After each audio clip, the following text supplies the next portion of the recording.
Good afternoon, everybody. Fusion Phil here with jitcadcam, and welcome back to another Free Support Friday. I know it's been about a month plus since we've kicked one of these guys off, so I'm going to go ahead and make sure you guys can hear me and everything okay out there. Make sure my video looks good. Tons of fun stuff we're going to go over this week. Of course, we've seen some new updates inside of Autodesk Fusion, and we're going to cover those as well as a few other things. I'm going to give this a few minutes. As always, you guys know I like to kick this off by not drinking a beer in this case, but we're going to go ahead and crack open an energy drink. As you guys know, you've bought me several beers over the last course of this year, as well as steak dinners as well, when you find something useful or we get your questions answered faster than anybody. Now, I'm noticing it looks like I'm a hair quiet here. Let's get my audio turned up a little bit. Maybe that'll be a little better. With that being said, let's get this first drink in here. Oh man, cold and refreshing. Let's go ahead and kick this off. At any time, if you guys have any questions at all, feel free to throw them in chat. We plan to go for about the next hour. In the event that you guys are flooding us with questions, we of course will stay online as long as possible. So with that, I'm going to go ahead and start by sharing my screen. And if you guys didn't get the notification yet, there has been another update released to Autodesk Fusion. Now, if you guys didn't catch my Workflow Wednesday video where we covered Inventor CAM, where it seems like there's almost no updates whatsoever, we can see that you could either go to Inventor CAM, which would allow you not to have updates, or in this case, we can go ahead and look at what the latest update is. Now, a couple of things I would recommend to you guys if you're new to the whole update system or you never look into it, a couple of things I would really look at here is first and foremost is the ability, new graphics presets. So usability is very handy. And then we're going to be looking at the actual manufacturing area as well. I'm seeing a lot more of you guys jump in here. Let me know if you guys can hear me all right. Make sure everything seems and looks okay. So let's look at the new graphics preset option. So this is actually a cool one here. I've been playing around with this one. Now, the idea is you have the ability to actually control your FPS, as well as go from performance to quality and even custom settings, which I'll show you here over on my Fusion. So as you guys can see here, by default, I'm a better performance kind of guy, so I have all my settings cranked for that. Now, if I go into my preferences, as you can see down in the graphics area, you have the ability to toggle between performance, quality, as well as custom, where in this case, as you guys can see, is I can actually crank up my minimum frame rate. Hey, Bogdan, how's it going, buddy? So again, for me, I have a 240 hertz monitor. This is my first complaint, Autodesk, if you guys can figure this out. But this thing is maxed out at 2 digits. And in this case, I am going from performance, and then I'm upping to 99 FPS. And as you guys can see, is now it has switched me over to custom. Obviously, you can go through, toggle on, toggle off your normal settings. You could adjust this to whatever you need. Biggest difference between performance and quality, as you can see, basically it's turning on and turning everything off by default. So again, let's go custom. We're going to go 99 FPS. Again, it would be nice to see a third digit getting added in there. Hybrid machining, great to see you guys. Free Support Friday is back. Bogdan, I assume you have tons of questions for me. So, as you can see, again, we've got some settings changed. You're not going to see a big difference on your end, of course, because 60 FPS is all that YouTube is going to let me stream. But on my end, I can noticeably kind of see a difference between 60 and 100 FPS. Now, another thing I'll show you guys about this that's really neat is if you actually go down to your display settings in real time, we can change graphic presets on the fly. So again, this is kind of cool is if you're hanging out in the world of designing something, now you'll have to let me know if it was shocking to some of you how nice this software works. I was reminded on Wednesday when I was in Inventor. In Inventor, it looks amazing. But as you can see, plain and day is I switched over to a higher quality versus a performance setting. And again, we could do that on the fly. So if you're somebody trying to simply save resources, again, I made a video talking about how you can conserve resources and hopefully make that old computer end of life just a little further out there. Deep Thinker, great to see you. Sounds like my audio is good. Sounds like my video is also good. But again, as you guys can see, usability wise, this might not be huge for some of you, but to me, it was actually kind of nice to be able to toggle very quickly on the fly the ability to swap from one to the other. Now let's go back and look at, again, what other type of stuff we have going on. For example, apparently signing up to Fusion. So this reminds me, if you guys don't have Fusion, gonna buy Fusion or have a renewal, reach out to yours truly. I'm not even safe from the advertisement, as you guys can imagine. But as you're seeing here is if we scroll down a little bit further, we have a few other things that are in here. Performance improvements. Edit sketches is now 10x faster. This is an amazing one. I know a lot of people complain about this from time to time. Again, moving a little bit further down, we have a new compatibility and troubleshooting preference section. So this is really neat when you consider is we can now run a troubleshooter to even adjust our performance automatically. So again, let's go ahead and take a look at that now. So I'm going to go ahead and jump back over to Fusion. Again, in our preferences area, I didn't get a chance to check on this, but let's see if we can find it in here. So again, compatibility and performance troubleshooting. So again, you have the ability to, of course, override, change things out on the fly. Seems like pretty much the same information as we've had before. However, we're finding it in a little different area. Again, guys, I see a lot of you out there. If you have any questions at any time, I'm happy to stop talking about the what's new features. But with that, let's go ahead and now jump down to a few other things I think you guys might like. So one, I know a lot of people have asked about this, but the shift key plus digits is now available to be a hotkey. So if you're a hotkey user and you're going to utilize the extrude command, which is E by default, but you want to set it up as shift 1 through 9, you can now do so as well. So again, I'm going to scroll up to the top. It'll be a little quicker for us to jump down to the manufacturing area. And let's go ahead and see what we have. So we have the tool selection enhancement. I'm going to show you guys this here in a little bit. This one makes me ecstatic to be able to quickly reference and jump from tool to tool.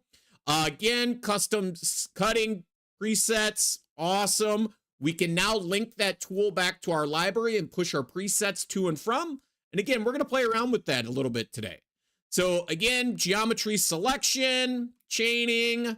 We have turning, new diameter programming option for displaying X coordinates. This is a pretty cool one as well.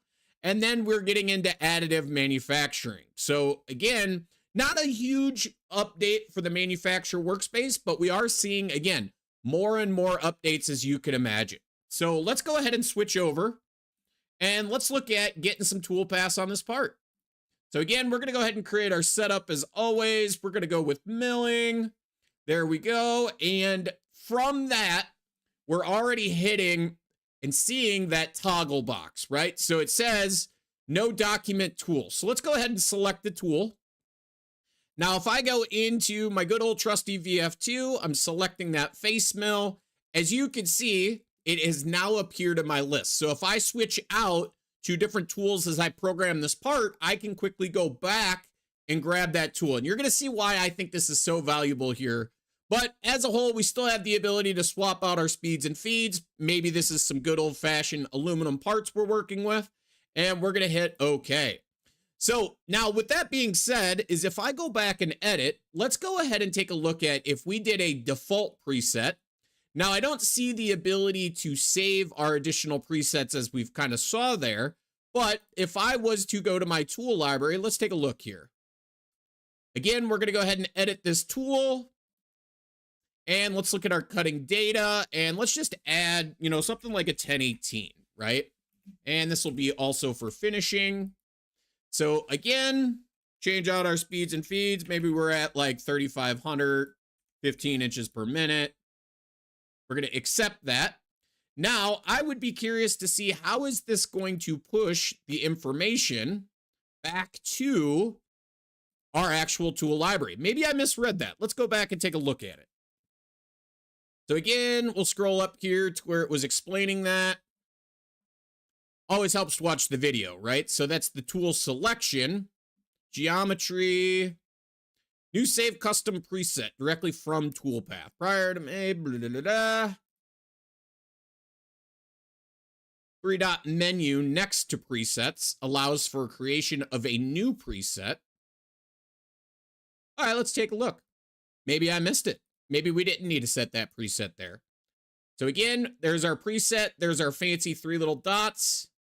Now, it might just be me, but it looks to be possibly bugged. So again, this could be me. Let's go ahead and make this a little bit bigger. Maybe we're missing something here.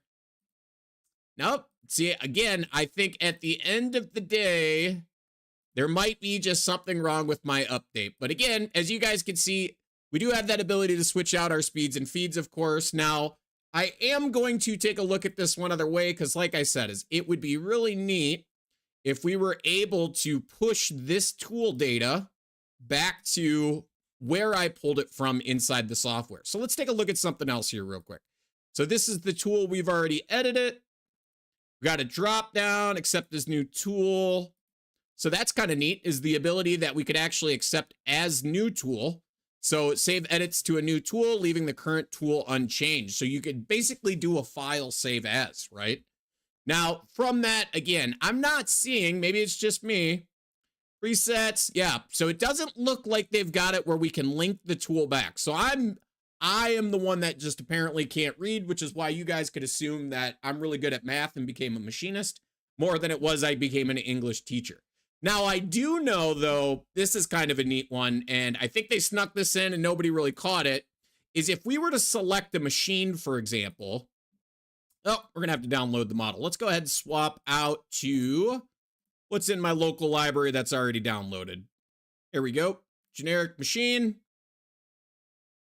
Now, with that generic machine selected, again, don't worry about what the machine is doing right now, of course, but I believe if we go to my document, you're going to notice that this machine is currently linked back to my library.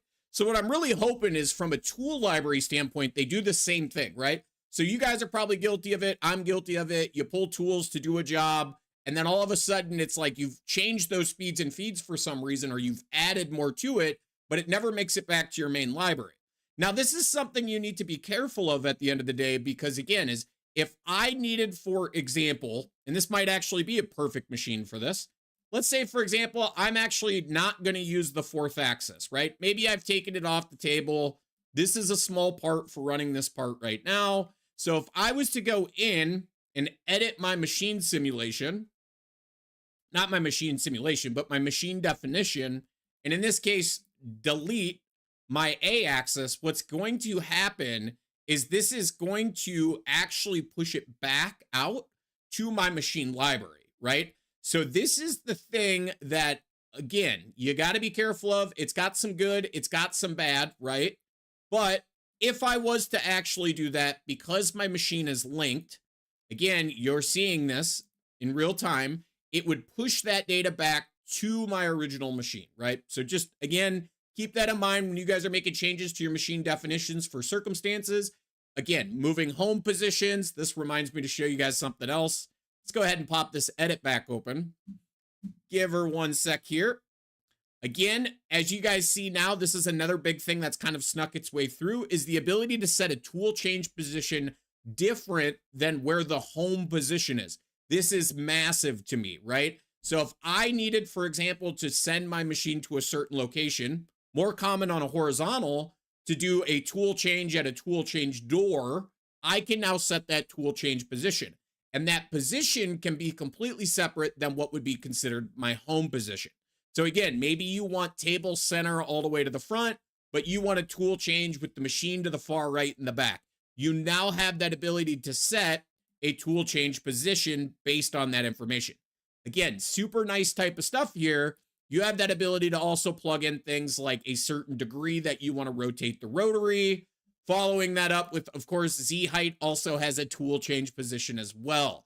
So this is very, very handy when we start to talk about having to clear parts that are too big with a rotary in the way. We can do that at the machine definition. Now, again, keep in mind, when you make those edits, we got to make sure that we're not necessarily pushing those back all the way back to our linked file. Now, how we could get around that is, let's go ahead and see if we can't just do, oh, we're going to have to do this a different way. And you guys will see why here in a minute, is I'm going to remove my machine, and then I actually am going to select it, back again. Let's just make sure that's not linked. And if it is linked, what we're going to have to do is copy and paste it, right? So again, we're going to go select. As you can see, it is linked. So let's go ahead and delete that. We're going to have to deselect it. Then we should be able to delete it. There we go. And let's go back in and see if we can't get that fixed. So this time around, we're going to go back to my local library. I'm going to grab that machine. Let's go ahead and do a copy. And it looks like we can't paste it right into our documents. So again, maybe I'm going to have to do a little more investigating on my end. This might actually make a really good subject that we may talk about on a Workflow Wednesday, diving into those home positions. You guys let me know in chat. Is that something you're going to want to see? Would you guys like me to go through that a little deeper? Again, I remember there is some things in the post as well we have to cover as well. Brian, what's going on, buddy? Great to see you here. So again, nothing more than that. Just keep that in mind that your items are linked. We're starting to see that more and more. Obviously, the value is going to be huge once we see that at the toolpath level, of course, right? So outside of that, as you guys can switch back here real quick, I kind of lost my train of thought and where we are. So we do have the new save cutting presets directly from Toolpath. You guys let me know. Are you getting those save from Toolpath kind of presets? So as you can see, actually, you know what it says being applied to the preset. Let's see here. Maybe it is yours truly. So boom, if we wanted to do that, let's say we want to drop RPM to 9,000. There we go. There. Again, sometimes it helps to read the instructions. So as you can see, is by selecting one to start with, and then changing something in your speeds and feeds. In this case, we're going to drop it down to 9,500. I can now save preset. And now you can see I have an additional preset marked by the number 1. Of course, you can go in and now edit that as well. So again, kind of a nice thing at the end of the day where if I wanted to switch out a roughing for finishing on the fly or adjust how much roughing and finishing I have that right there in real time. So now I remember what I was talking about is the ability to hot swap our tools, right? So if we were to do this part, again, let's say we're going to do 2D adaptive clearing up top. We're going to go grab another one of my favorite tools, as you guys know, 1/2-inch flat end mill. There we go. We're roughing that out. Now we're going to hit that with some good old-fashioned rest machining, and we are going to do that with adaptive clearing. Swap out to an even smaller tool. One of these days, I'm going to save a 1/4-inch end mill into that file. You know what? I think today might be the day. Let's go grab a 1/4-inch end mill from our default library. Go ahead and copy this tool. Stick that back in the VF2 area. There we go. Beautiful. Now I have a 1/4-inch tool. I am using 2-axis toolpath, so I got to make sure that rest machining is based on the last diameter used. But in this case, Mateus, how's it going, buddy? So in this case, we're going to go ahead and now almost proceed to do new toolpaths, but need the same tools again, right? So if I was to do a 2D contour around the outside of my part now, the nice thing about this is instead of having to hit select and go hunt something down, I can quickly jump back to that 1/2-inch flat. And of course, I can now hot swap out my speeds and feeds in real time here. So again, super neat that you have that ability to quickly reference and jump around. Now, if you program like I do, I'm all over the place. So I've spent a lot of time, and even if you've taken my training, which is now probably a really good time to tell you guys, we have another free training all locked in. We're going to be down in Broken Arrow, Oklahoma. It's just outside of Tulsa. I checked registration this morning. I think we have like 18 people already registered. But if you're going to take those classes, you guys would hear me a million times talk about, you know, the OK button is one of the best tools inside of Fusion, but sometimes you got to go back and swap your tool out, or you don't want to do it with that tool. You want to do it with a different tool. Again, in this case, maybe we want to turn on the old multiple depths, right? Again, this is the neat thing about this is you no longer have to slow down your workflow to swap tools out. is as I progress through this part, in this case, I can move very quick and efficiently. Again, now let's say I'm going to do 2D bore. In this case, I'm actually going to go back to my 1/4 inch end mill, pick my bores, and away we go. So as you guys are seeing this, super handy that I can actually grab those tools that are already in place. Now, me personally, Autodesk, you're watching, I, for one, would love to tie tools to my machine that I am selecting, and then being able to pick said tools in the toolpath automatically. I'm not saying FeatureCAM does it, but FeatureCAM does it really, really well to keep things one level more organized, where I should be able to sit here. I should have in my documents area, there should be a machine. That machine should have those tool libraries that I've faked down here. And this should be a living, breathing document with everything linked, of course, right? So I'm going to go ahead and pause there. I see a couple of questions come in. How I would program a back chamfer on a part with either a double angle cutter or a lollipop mill. Yeah, I could take a look at that. And then Mateus, DIY my controller and my CNC, and I have some problems on post processors. Can I help? Sure can. Go ahead and send, you can put those questions in chat, Mateus, and I'll do my best to answer them during this time. If I can't, we also have an info email down below that you're more than welcome to send an email to, and we can see what we could do. So as a whole, lollipop cutter, back chamfering on something like this part, right? So as you guys will see, is if I go in, there's a lot of different tool paths that are going to probably work. Now there's everything from 2D contour to possibly trace. Again, lastly, there's also 2D chamfer. My favorite, of course, I highly recommend it. Just get the deburr tool path. It's worth all the headaches and problems, right? So first and foremost, let's go ahead and try a 2D contour. Now, the thing about the 2D contour side of things is it's going to be a little bit of a pain in the butt, because we're going to have to do some math and some figuring, right?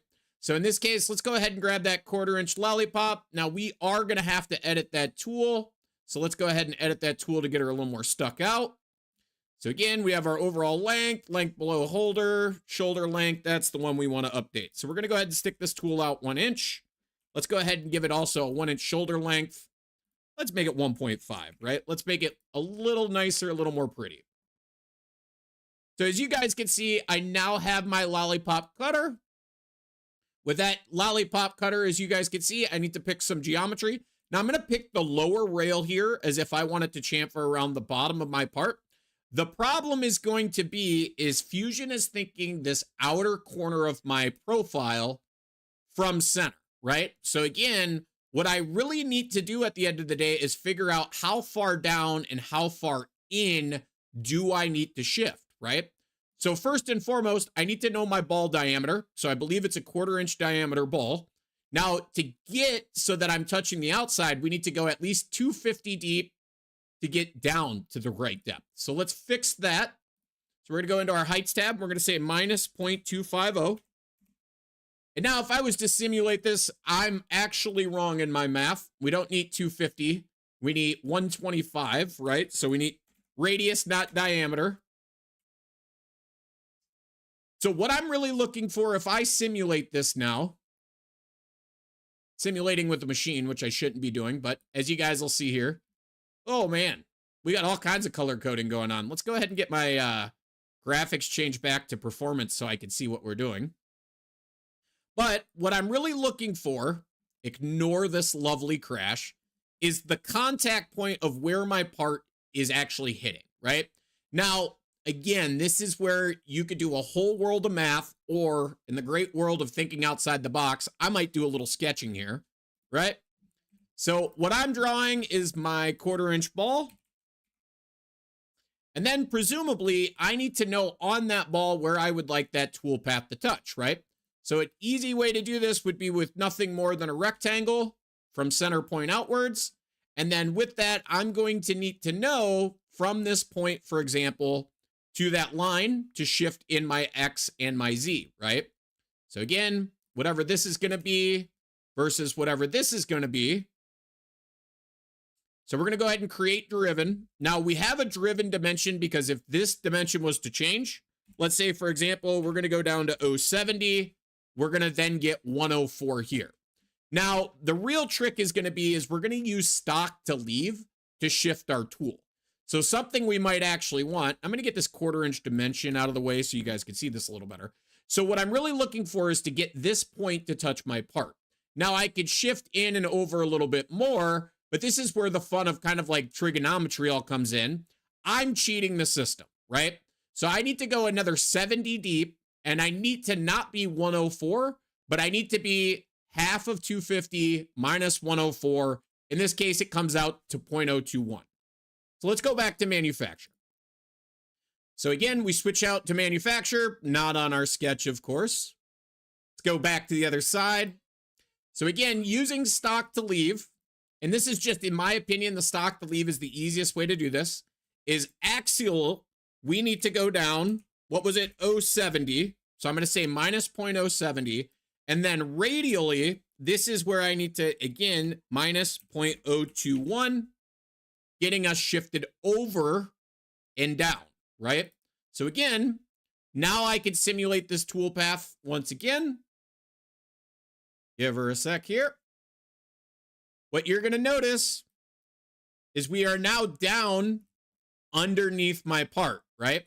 So this is a big thing where now if I wanted to go further in my part, less into my part, whatever your end goal was, you could adjust accordingly. Again, we could make this lovely little sketch that I made more and more complex if I needed to. So as you guys can see, is if I wanted to also incorporate how much I wanted to come in to create that actual angle down there, again, simple enough, I could reduce the amount of step down and step over as well. The whole idea is, as you guys can see, is I can use a sketch to generate what I need that tool to do. Now, if you were dealing with, in this case, good old-fashioned deburr, because it's a lollipop cutter, you could actually tell deburr that I want to use selected edges, and then I can pick that lower edge. And with that, we're going to go ahead and see what we get right off the rip, but I might have to make a few adjustments. However, this is the whole point of the deburr toolpath, is to be able to go in and do things like intersecting holes, cross segments, things like that, right? So again, as you guys can see, based on my settings inside of deburr, let's go ahead and see what we have. So we're going to do a edge width for a chamfer based on 100 thou. And again, we can simulate that here once it calculates out. One more second. There we go. And then we could simulate that toolpath. Again, I see a lot of you guys jumping in here. If any of you guys have any questions, feel free to throw them in chat. Let me get zoomed in here. And as you guys can see, we're coming down and around that edge. And just like that, it is chamfering down and around our part. Again, splitting that edge. If we got our model turned off, you can see there's that lovely 45-degree chamfer down and around the bottom of our part. So will deburr work with something like a back chamfering tool? Let's go ahead and find out. I'm always amazed at sometimes when certain things work and other things don't. So again, we're looking for chamfer mill.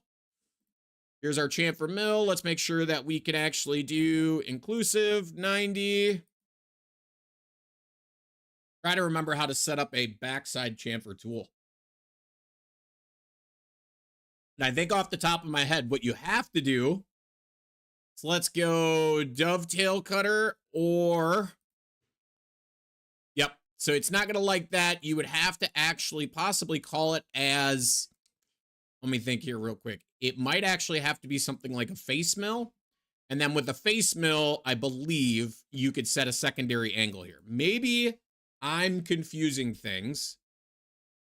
Let's see here. If we went 90, of course, that's going to be straight up. So it would have to be, I don't think it's going to give us 135. But I can tell you this, I could dig into this more, of course, at a later date. And we could take a little bit more look at what it's going to take. I feel like it can. Again, guys, I've been on the road for the last month. Give me a break. But we should be able to get something to work, right?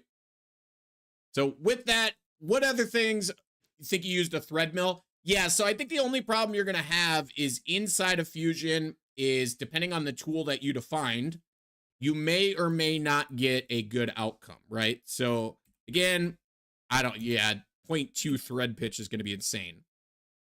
Let's go ahead and select that. Now, see, it's giving me the red because it's not going to accept that tool at the end of the day because it knows it can't support it. A 4 mil is a possibility as well, yes. I do know that when it comes to ball end mills and lollipops and chamfer tools, my brain is just not making the connection on designing a back chamfer tool. That's all. Now, if you're just back chamfering something like a simple bore, a lot of people overlook the fact that in the bore toolpath, you also do have I'm backwards, in the drilling. My brain is just not in it, guys. Under cycles, you actually have back boring and things of that nature as well. So again, depending on what you're trying to do or what your actual cycle is that you're looking for, back boring can also work to your advantage to go down, turn your spindle on, come backwards, especially if you're using one of those tools with the little tang that flips in and out. But cool. Need to cut some oil grooves in bushings. I was going to use a 1/8 lollipop. The helix was 1 rotation and 1 inch inside a 940 hole. Is that possible in Fusion? Ed, if you can email over a part, I'll get it opened up here and we can take a look at it. Travis made it. Travis, great to have you back. Ash, honestly, if I'm being real with you, man, the lollipop method is the way to go, right? It's like my camera is a little high. Let's get tilted. Oh, losing some of that hairline that's slowly going away. Cool. Any other questions out there, guys? As you guys can see, again, there's a couple different workflows here depending on your actual geometry and what you're shooting for. But again, in my opinion, if this is something you're planning to be doing a lot of, I mean, good old-fashioned lollipop cutter and utilizing the deburr toolpath works outstanding on something like this. I mean, it's very possible. Given nobody else is asking questions, we could try to draw one up here real quick and see what we can get.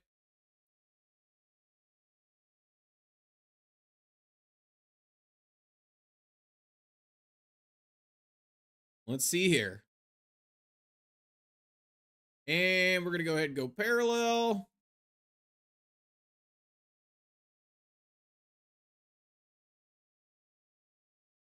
There we go. And let's do a form tool here real quick.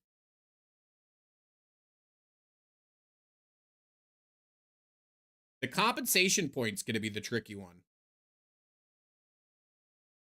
And now let's go ahead and jump back to that 2D strategy, deburr toolpath. And we need, where is it here? There's that form tool. Yeah, oh, we might get lucky here. Let's see here, 7,500. Nope, it's still not going to like that form tool. Toolpath is not supported for giving tools.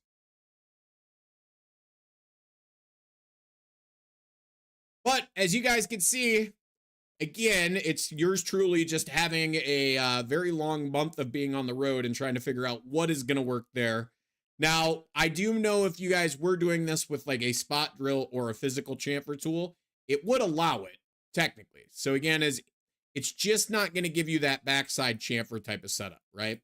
So this is where if I had a 3/8 spot drill, and in this case, I went ahead and picked my edges. Nope, it's going to want a chamfer mill. So it is very defined that deburr does not want to use shortcuts that I am very good at using. So let's go ahead and go to the Fusion library, and let's try to figure out our chamfer mill situation. And all right, let's go ahead and see here.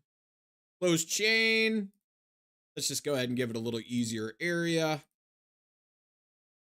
Yep, so it looks like we're getting a pretty good error.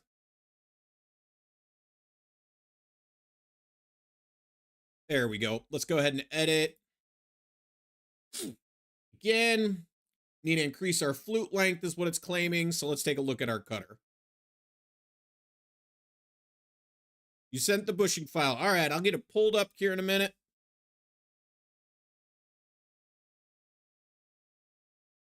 So if you guys didn't know, we got Todd in chat. Todd is our newest tech over here at jitcadcam. So there we go. We increased our flute length. Give her a few seconds to think about what it wants to do. And just like that, again, now the deburr toolpath is chamfering that top edge. As you guys can see, good old-fashioned lead in and lead out all the way around the part. Now, if we are looking at that tool, the thing is I guess the only way you could actually, you know what? Let's see here. So if I was to do a smaller shaft diameter, starting to come back to me, as you guys can see. Slowly but surely. All right. Gauge length, shaft diameter, actual diameter. Let's bump this up to like 6,250. Here we go. And what good would a chamfer mill be unless it had a lovely flat on the tip of it, of course. Length below holder. Let's go 3 inches just because. And this is where it's going to get fun. We're going to just bump this up quite a bit here just to make sure we don't have any problems. Again, we accept that. I'm going to go ahead and switch out the chain that we're trying to do. And now with a chamfer mill with a small reduced shank. And as I expected, I think we are hitting that limit. No edge to be deburred. Yep. So it looks like it doesn't want to actually do an undercut with a chamfer tool. So with that, give me a sec, guys. I'm going to go ahead and swap back to my beautiful face while... Actually, you know what? I'm going to hit you guys with something a little different. I'm going to get you with the good old-fashioned, hey, I like beer and I like steak. So with that being said, if you guys feel that you learned something new or you want to give something more to this cause, not only can you buy your Fusion 360 directly from us, but you can also, at the end of the day, you can buy me a beer, buy a steak, and do things like attend our free training. So again, getting that file downloaded right now. I think you guys are staring at my beautiful face, right? Get this uploaded. How's everybody's week going otherwise? Did you guys miss me for the last month? Let's see here. I got to make sure I get this in the right folder. What is today's date, by the way? Today's May 23rd. All right, new folder. Did we didn't do one in May at all, did we? And the last one we did was April 18th. Yeah, it's been officially over a month. All right. So that's uploading now. Get that closed out. Get back to my screen. Again, guys, if you have any questions at any time, feel free to throw them in the chat. We're here for you guys. We're going to keep this thing rolling about as much as possible. So we do plan to shut down at the top of the hour unless we're just getting flooded with a ton of questions. As you can see, somebody's got what would be referred to as an oil ring groove, of course. Now, you did use coil to create these two profiles. So from that, if you wanted to do, I believe the question was about a ball end mill down the inside, right? Use an 1/8 inch lollipop in the helix, 1 rotation per inch. Yep. So what I would recommend if you guys are planning on doing something like this is, although you did do a coil when you designed this, one thing you might want to do is instead of doing a cut, you could keep this as a new body, but the trick is going to be is needing some type of profile to follow, right? So again, I'm going to undo these couple of steps here real quick. There we go. And with that, if I go into manufacture, the idea was is to use that lollipop. So again, we do a new setup. We're milling. Z-axis up, of course. There we go. And then our stock in this case, I'm just going to say it's the same size as my part. Now, what I'm looking for is a center line to kind of follow, because in my brain, the easiest way to do this would be to use a trace toolpath with that small lollipop cutter, right? And I think if I remember, there's our lollipop. We'll have to modify this thing, but it'll be all right. Again, our cutter, shaft diameter is going to have to be smaller. Oh, what's that going to be, like 0.625-ish? Oh, let's go 0.70. 0.125. You're going to have a ton of hangout, which personally, in my opinion, this is not how I would machine this particular thing. Again, you're going to get a lot of deflection on this. So that is going to be your real problem at the end of the day. Again, just trying to put this together in my brain. There we go. We now have a massive tool. And again, as you guys can see, a lot of stick out. In this case, this is where your deflection's coming from. But as you're going to see me use here real quick is I'm going to go ahead and select a geometry to follow. Now, by default, I clicked it once. And as you can see, it runs down and around and it loops back on itself. So I may want to edit that chain. And in this case, I don't want to do all edges. I may only want to do one edge, which means I need to be an open chain. Now, again, cool thing is you could always tangential extend this a little bit if you want it to start above that profile and continue down. Again, a little bit overlap. Let's go ahead and leave it at 0. And as what you're going to see is my tool is now going in and wrapping around in a 3-axis profile. Again, just like we looked at before when it came down to do our deburring with that lollipop mill. As you could imagine, I could now, if I had to, use something like stock to leave to get further away. Now, keep in mind, Trace Toolpath by default is using the center tip of the tool, right? So again, it's not center of the tool. And if I edit that tool, I can give you guys that reference.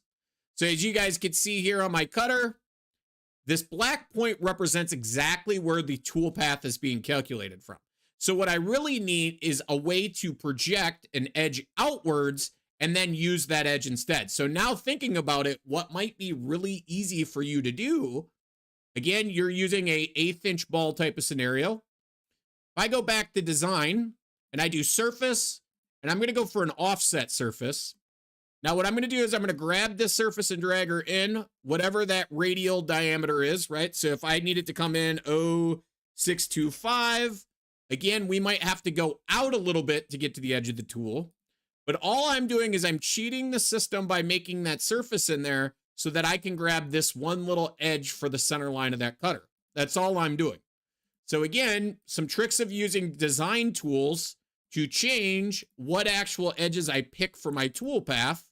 Now that time for you guys, I held the Alt key when I selected. I want to reverse because I want to start top to bottom. Maybe start off my part 200, a 0, and away we go. So as you can see now, going down through that profile, I have successfully used a little bit different of a scenario, right? Again, you could still add things like your linking. I'm going to need a lead out in this case. I'm going to need that lead out to be a specific amount, things of that nature. So Ed, I hope this helps a little bit. But again, doing stuff like this is kind of a pain. If you guys didn't know, and the reason why I always think this is a pain is because when I think of the lathe, when you have to make something like this, the problem is a lathe doesn't actually have the ability to feed that grooving tool fast enough to create whatever that actual profile is that he needs, right? I've seen this where we're talking about basically a double lead and he wants to move 1 inch. You want to move 1 inch in per 1 revolution, right? Yep. So 1 inch per 1 revolution. And any of you guys know thread pitch, that is where your feed rate is exceeding what the machine is physically capable of regardless of RPM. So with that, if you guys have any other questions, feel free to throw them in chat. I'm here to help out any way I can. Again, I hope this helps out a little bit. As you're seeing, of course, this actually ends at a certain location. I could add in another one to get further down. All of that is completely doable to continue that through.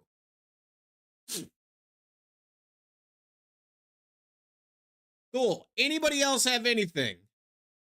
Let's go ahead and go back to the what's new area and see what else we have going on. Disabling compressed storage. Huh. Allows you to pick groups of individual curve segments to program toolpaths.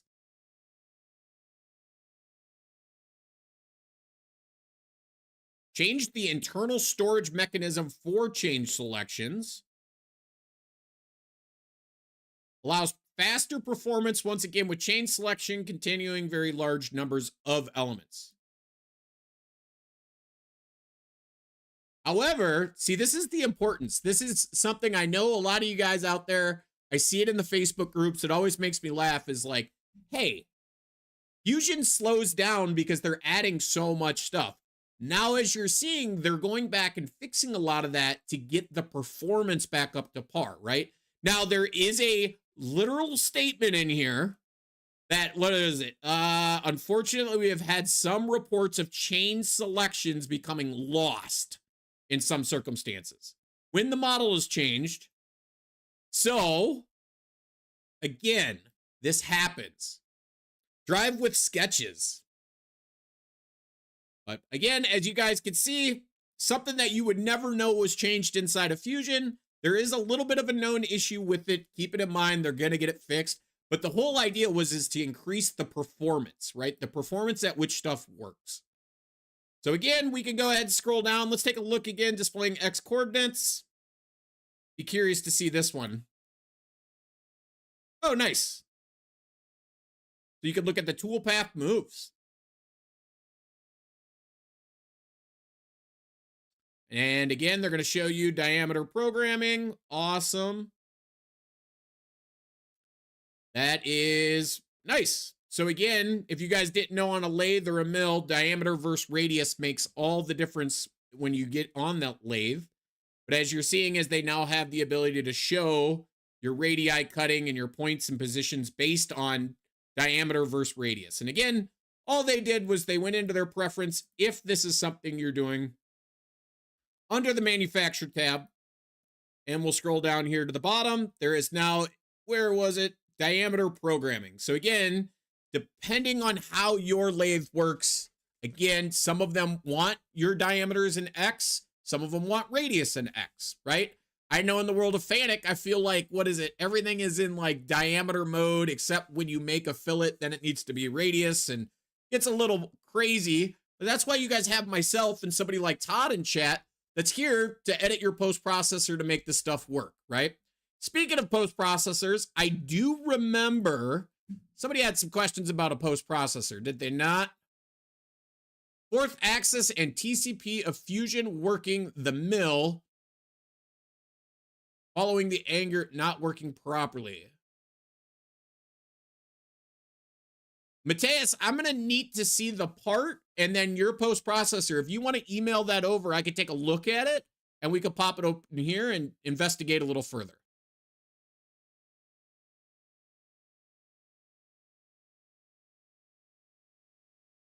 Travis is getting a context alarms. Travis, can you elaborate a little bit more? What toolpath, what are you doing when you're getting context alarms?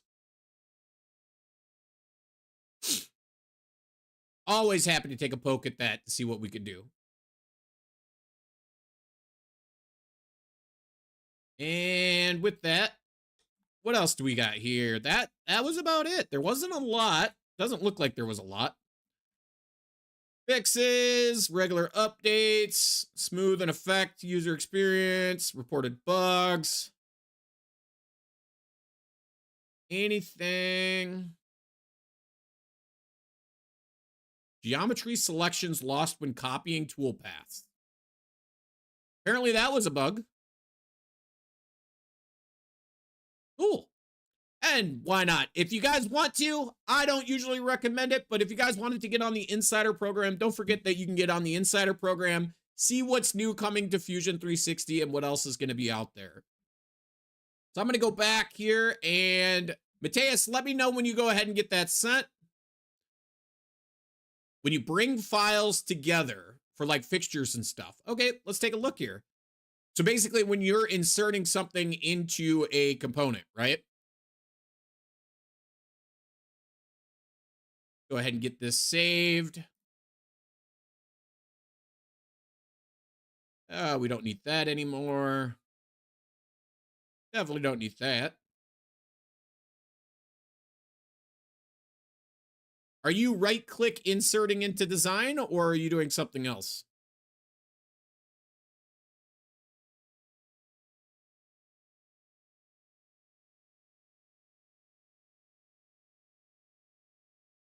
Ah.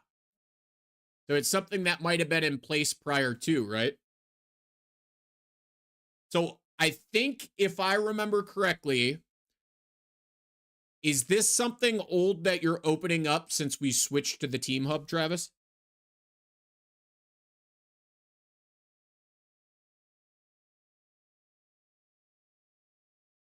Okay, yeah. Okay, so you guys know is when they moved everything from one hub over to like the whole Team Hubs thing switch. So what happened is all of your assets and stuff, what's currently happened is the link is kind of temporarily broke, basically. So again, is you have an assets folder that's full of your old tool libraries and everything like that. But one thing that will help you is if you open the file up and you're able to go into manufacture, there's the ability to actually reset your cache, both for stock, so you can clear your in-process cache. The other thing I would recommend is going into the help area and then under support and diagnostics. And then you also have the ability to clear cache data. What's usually happening is there's something lingering in the background and it's still hung up on the old design versus the new design kind of thing. But again, I had a customer, we moved an entire project from one team to another. Everything was inside that project. And the problem came back to the fact that we just needed to clear the cache out to wipe everything clean. And then from that, it seemed like everything was fixed. It's within a week.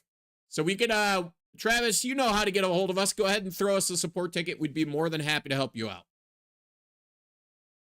In the meantime, we got any other questions out there from anybody? Anybody else looking for anything in particular? I'm going to go ahead and throw my beautiful face up here real quick so I could check to see if we got that email in yet about the post processor. Go ahead and get my email opened back up. And we got a signature check from Todd. Oh, that was a good one earlier this week, wasn't it, Todd? And all right.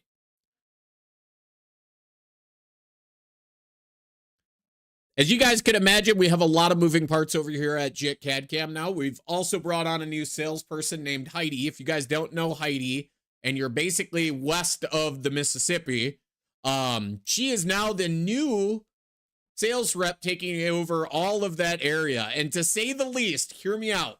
We've implemented a business phone now. We have a fancy 1833 number.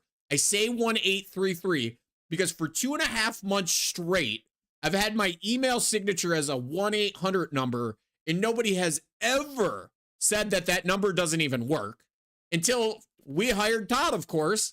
And Todd, being the new guy, copied what I did. And with that, we finally got somebody that said, hey, do you guys know your phone number doesn't work? To which obviously we tracked it down to being, we are 1833. We are not 1-800. But I would recommend to any of you guys out there is if you are one of our customers, you use our support system, I would go to my website.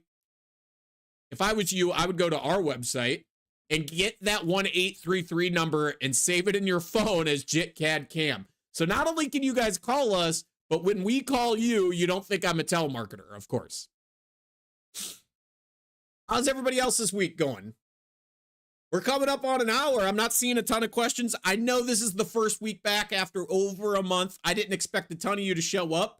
But as always, I mean, it looks like we maintained about 10 people in here constantly. 51 views as a whole. Waiting on Mateus here to send over a lovely email. Haven't seen it come through yet. Maybe I'm looking in the wrong spot. I am definitely looking in the wrong spot. That's 100% on me. Let's go ahead and change my face back here real quick just so I can make sure that we're not looking at anything we're not supposed to. All right, so Mateus is doing all right. Give me 1 sec here. I see what's going on. This is a good one for Todd. I'm going to let Todd do this one. All right, so let's go ahead and download this post processor. Did I download? Okay, so I did download the JPEG. Let's go ahead and download also this video. Let's see what we could come up with here. Give me a quick second to get everything opened up for you guys.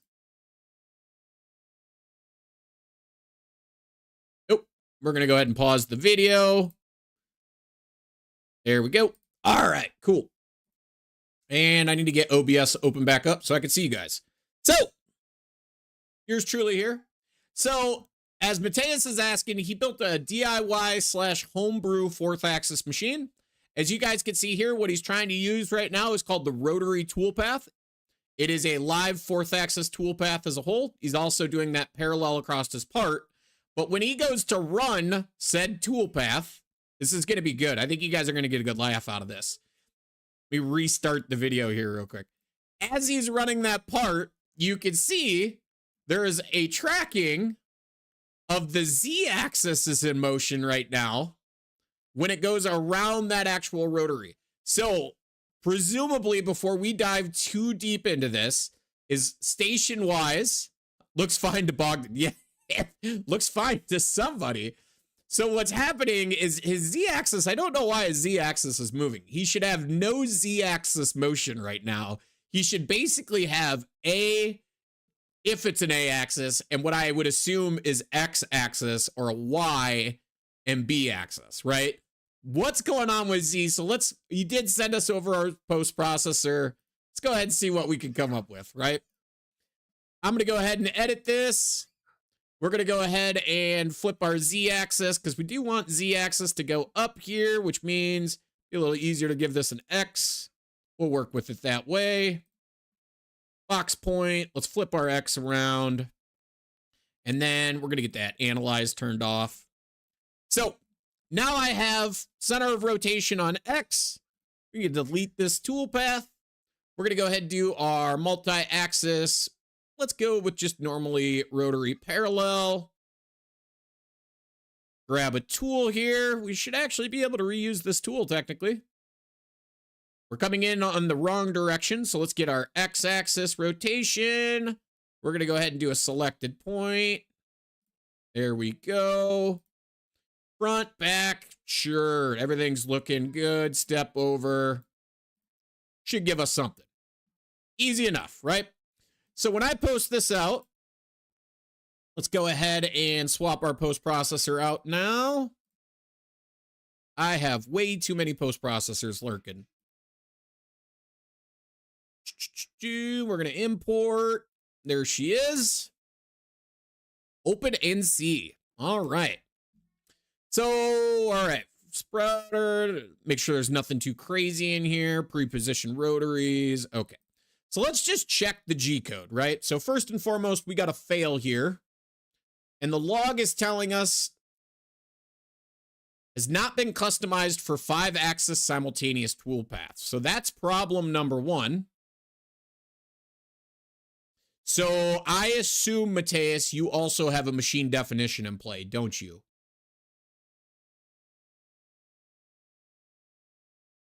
So we'll give you a second to answer. Because I would assume if we just set up, actually, we should be able to use this generic machine. And what we are going to have to do is we're going to have to edit that real quick. Swap out that post processor.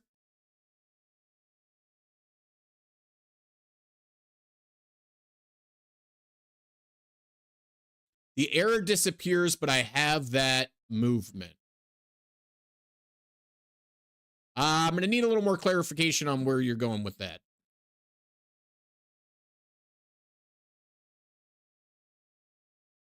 Let's go ahead and see what we can get going on here now.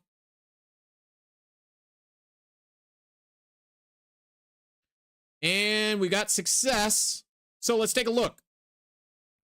So as a whole, I am looking at what I assume would actually be legitimately good code for the most part. Now, what is happening though, is you are going from okay, so that's more or less your lead in there.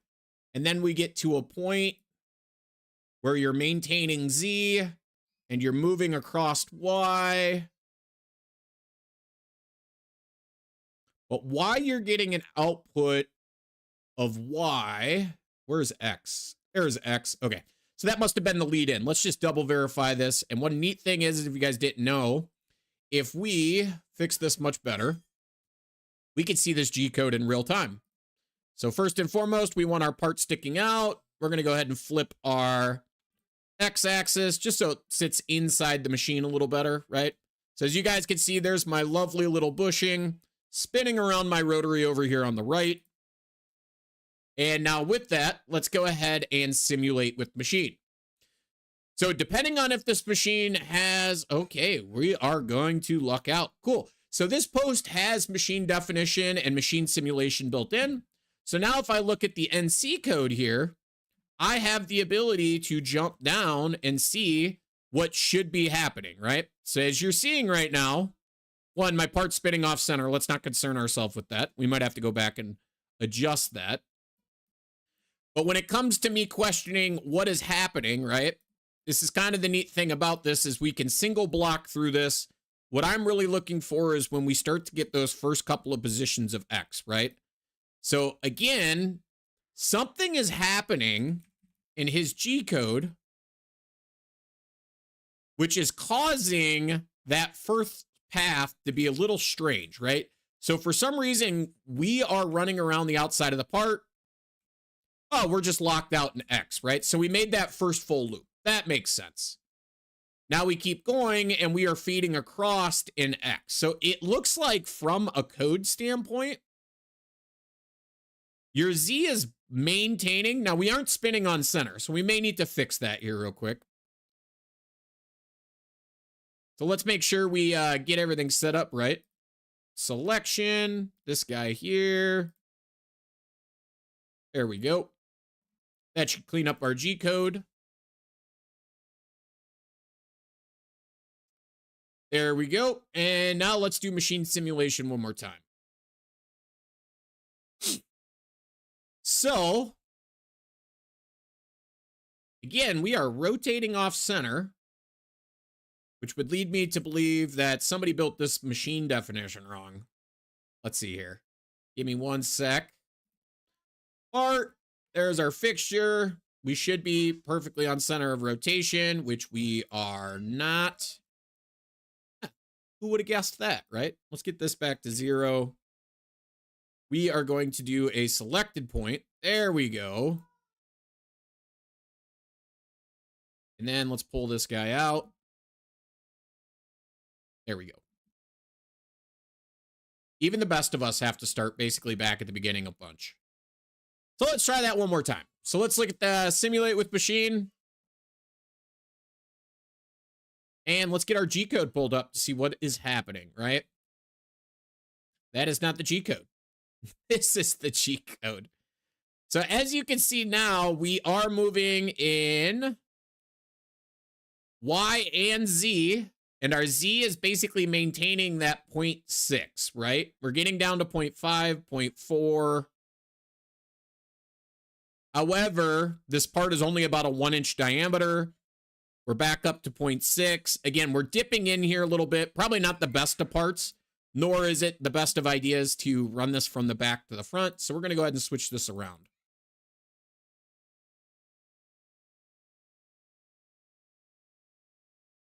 So Mateus, from what I'm seeing, and I'm going to make this assumption right up front, is I think at the end of the day, what is happening is your machine accesses are possibly backwards. Or reversed, I should say. So again, I'm just trying to redetermine how this does this. Because to me, right now when I simulate this, what should only be happening is we shouldn't... Hey, hold on here. Let's get back to machine sim. Now, your machine doesn't have TCP, right? Because what's basically happening based on the G code is this first loop around, our Z-axis is maintaining a certain height, right? Which actually our Z-axis is going up and down, which doesn't make sense that we're getting that much variance in Z for some reason. So again, as you guys start to look through this code, let's get this opened up a little bit more for you. So again, we're at Z 4.712, right? And presumably we're right on the tip of the tool, but why does your Z-axis continue to get smaller and smaller and smaller to the point that it goes negative? Something is not right, that your Z is not being compensated, right? Your Z should basically be locked out for the most part, as long as that cylinder diameter doesn't change, right? And if we scroll down a little bit further, again, your Z-axis goes to a negative and then back to a positive. So what it looks like is there is a problem with your post-processor, because once you get to these lines of code, right, what you're seeing is there is no Z-axis motion. Now, there is a little bit of a Z there, but then it stays okay. But then we get back into that realm of what looks like more Z-axis motion. So it's not actually, your machine is running exactly as the G code says. Now, to test that, made some TCP config on post. Yeah, so presumably if you DIY'd this machine, I would assume right off the start you don't have TCP, right? So again, as if we go into the kinematics tree, we should not have TCP. Again, if we go back and resimulate this, let's just take a look. Again, get that G code out, just trying to get the most sense. So now if you look, this is funny. So I turned off TCP on the machine itself. And as you guys can see is now I'm getting XZ without TCP enabled. But am I still getting Z slowly going smaller and smaller? It does not look like it at all now. So again, as we spin around, our Z is maintaining 0.486 or 487, whatever, right? So we're staying right at what I would call 460. So again, we start to move over, again, our X-axis, our Z. We're not moving anywhere on Y, which would make sense because this tool is always pointing directly to center at the end of the day.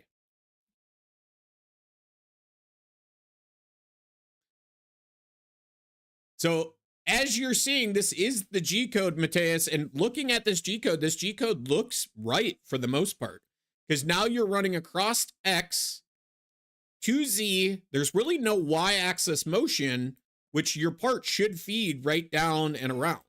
So by unchecking, did you send the G code? I could send you the G code, sure.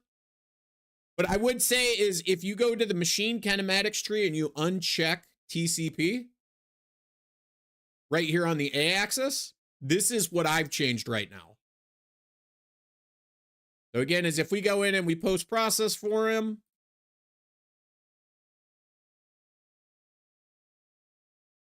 and we're going to go ahead and just throw this on my lovely desktop so I can grab it later. That's all I changed, Mateus. That's at the end of the day, when looking at the G code, it looked like that TCP checkbox on the A axis is where your problem is coming from. Cool. With that, does anybody else have any other questions? I know we are officially over the top of the hour. As I said, we're going to run this for an hour, if not longer. If nobody else has any questions, I'm going to give you guys a couple of seconds to throw them in chat. But I'm here for you guys. Mateus, I have your email address, man. If you need anything else, go ahead and send us an email. I'll dive into that problem more. Just from looking at the G code, it looks like that was the problem, is the TCP output. I assume your machine doesn't have a TCP kind of like cycle 800 or 68.2 to be able to compensate itself back for what it's doing. But as always, guys, we'll give this a few seconds. You know, it's not what you know, it's who you know, right? Y'all know yours truly over here at jitcadcam. Fusion Phil himself, or what I might have to change my name to Inventor CAM and everything else. We also have Todd now over here with us. We're here for you guys. We're here to support you in any way you can. If you guys have any problems watching this video at a later date, feel free to reach out to us at any time. We're happy to help and see what we can do to make things better. So I don't see any more questions coming into chat. I feel like this was a success after being gone a month, but I'm going to leave you guys to it. I hope you guys have a great and outstanding weekend. And with that, who's working overtime? That's the real question. Hopefully, hold on. It's going to be 70 at my house all week. I wouldn't want to be working overtime this weekend. I'm going to be outside doing anything and everything I can. So I hope you guys don't have overtime this weekend. I hope most of you are going to a lake and riding a boat or a jet ski. But with that, I'm out. You guys have a great one.